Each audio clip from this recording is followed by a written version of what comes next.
Hi guys, Harry here, and Village of the Angels was fantastic. It was absolutely an amazing episode. It made the Weeping Angels terrifying again and about as good as they have been since Blink, as well as sticking to what Stephen Moffat set in his episodes when he was showrunner with the Weeping Angels and Flesh and Stone and Time of the Angels, and also The Angels Take Manhattan. So I think Chris Chibnall, as well as the actors and everyone else who worked on that episode, it just did an amazing job. And yes, I know what you've been thinking. I have been away for a while, and that is because my laptop, which I post the videos out on, it broke, and it took a long time to get a replacement. So that is why there have been no videos for a few weeks. And I wanted to try and get it out, but it broke literally the day the Halloween apocalypse aired, so it wasn't good. So it wasn't a good thing that happened ever, and obviously I couldn't get it out for a video out for the past 3 episodes. So I'm just going to be doing some deep dives into into things that happened in the end of the Flux, and for the last episode, I will do another deep dive into a little thing, and I will do an overview of the whole series. So, and how I thought about it. But let's get into what this video is about, which is the Division and what it means for the Doctor and the whole universe. Now, the last we saw in Village of the Angels, the Doctor had been transformed to an angel, and it was kind of horrific, and it was amazing because it was shown that from Penny, the 10-year-old girl who wandered off in that movie, who got zapped back in time by the angels, that the angels do this to be cruel. They could possibly transport the Doctor in a different way, but maybe this was to make sure that she couldn't escape, or just to have the spectacle of the Doctor as an angel completely under their control. But it's also shown that it's not just the Doctor who ran away from the Division, which is incredibly cool, because it is shown that other alien races have run away from the Division, like the Weeping Angel we saw, who kind of had her their memory still, which is a bit weird, it being a Weeping Angel, and we don't know how exactly they work. But it's amazing that even the Weeping Angels are scared of the Division, and they can outrun the Division, as we've seen, because that lone Weeping Angel, it was running away from the Division. The angels were trying to catch one of their own, and they were so scared of going back that they kind of made a deal that they deliver the Doctor then to the Division, which proves that the Doctor is top of their list of who they want to catch, as well as Carvanista, the dog man, the one that is Dan's protector. I'm pretty sure it was the same one that was in the previous episode, and he didn't mention anything about the Division, I don't think, the present day him. So he's been also probably been mind wiped by the Division, and it just shows how many different alien races they need to perform these tasks, which is incredibly cool. But why is Jo Martin's Doctor part of the Division?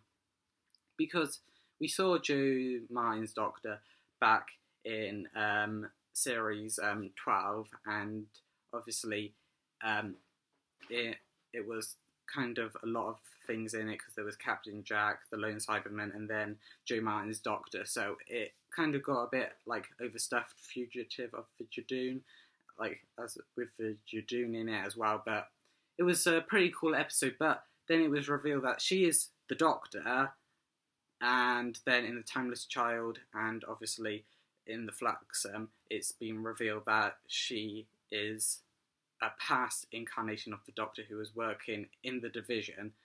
But why is she called the Doctor? Why does she have a police box TARDIS? And why is she part of the Division? These are all big questions that I think a lot of fans have overlooked because, yeah, it could just be because she's part of the Division, but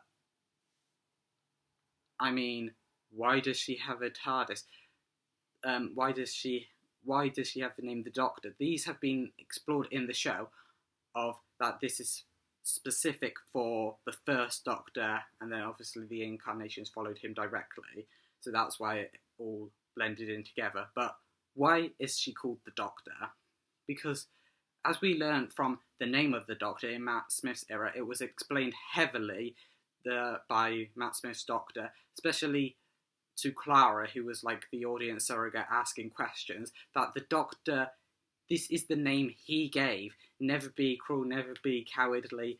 It's the name he chose for the specific reasons he's been going on about it for since we've seen him step out in that first episode, and heavily in the Moffat and Smith era, Moffat/Smith era, that the name of the Doctor is specific. It's specific to this Doctor. It is his name that he chose. Like, it's heavily implied. So why would the Division let him keep the name the Doctor? Because that's obviously gonna be what's tracking him back. It's like, wait, the Doctor, but I'm the Doctor, but there was another one that did this. Why? I need to know about it. And it's come out. The Master has told her about it, but surely, why would they let him keep the same name? They didn't want those memories for him to find those memories, for her to find those memories. But she has. Why would they let them keep the name the Doctor? I just think that's a weird choice to make. Like, obviously, if you want to keep it under wraps, make them not have the same name. Like, make them choose a different name. Also, another one is, why does David Tennant go to Jack and Martha about staring into the time vortex, and that's why he ran? Because surely the Doctor who worked for the Division had to stare into a time vortex too when they were a child.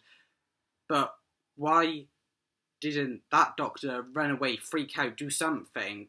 I mean, as we said, it's been seen that the Master had to do it, and it's driven the Master mad. Why hasn't it done? Why didn't it do something to the fugitive Doctor, or even the alien races that were part of the Division? Did they have to stare into the time vortex? It seems like just to be a Time Lord, you have to stare into the time vortex, but the Division seems to be worse, like more.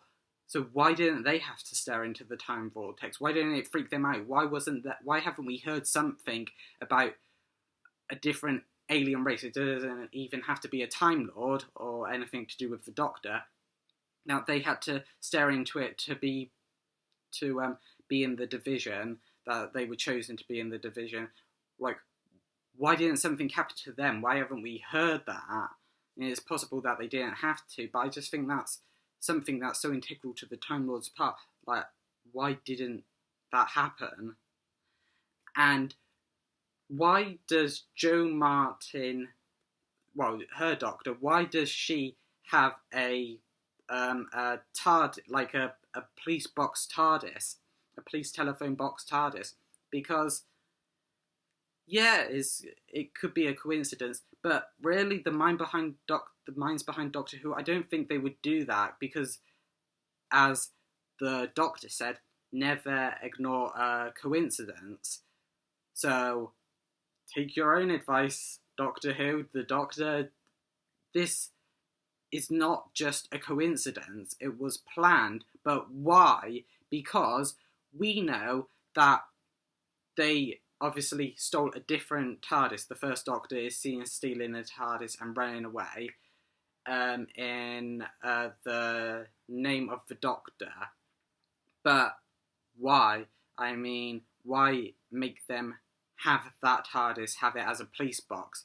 Because you could say, oh yeah, well, the Time Lords planned for him to steal that police box and go away off on a big adventure. But no, we see in the name of the Doctor that Clara said to the first Doctor back in his time stream, don't choose this TARDIS, Doctor, choose this TARDIS over there. So they could have planned for the Doctor to use this TARDIS, but the moment Clara said choose this TARDIS, the plan would have gone sideways. It would have been thrown out the window. They didn't know the Doctor was going to choose this TARDIS. The only way they could have done that was either made Clara for the Doctor, which there was a similar plot with Rose, but it was going to be too, like, it would have been too weird, and then Boomtown replaced it. So I don't think they would go for it again. I mean, they didn't go for it back then, so why would they go for it now?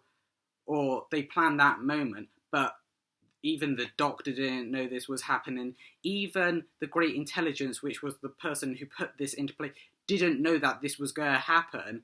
How would the Time Lords know this was going to happen? This was before he... Well, okay. This was before he even saved Gallifrey. I was going to say that doesn't know whether it was saved, but no, it was saved. So this was before he saved Gallifrey, which means that the Time Lords couldn't do anything. I mean, even in their pocket universe, they couldn't do anything, really. So why is Jo Martin's TARDIS a police telephone box? And why does it have the interior of, like, the early TARDISes? That's why I made a video a while ago saying why I think she is in between the second and the third Doctor. And of course, she can't be now, but it also doesn't seem like she can be part of the division. And I'm hoping that Chris Chibnall will explain everything, because the Village of the Angels was great. There were confusing parts, but they were explained straight away, which we haven't seen in the 3 episodes before it. There have been some confusion moments that still haven't been explained, but Village of the Angels, it was great. Like, we got 2 examples of a bad cliffhanger with the angel has the TARDIS, and a good cliffhanger with the Doctor being turned into an angel and being transported to the division. And honestly, if it continues like as good as being Village of the Angels, I think we are in for an amazing last 2 episodes. But let me know what you think down in the comments below, and don't forget to like and subscribe as well. And let me know if I missed anything, what you think where Jo Martin is, if you have any theories about the division and the Doctor, and obviously Swarm and Azure, because they obviously have to tie into it somehow. But big thank you. So don't forget to like and subscribe, which I've already said. But I'll see you in the next video. Bye.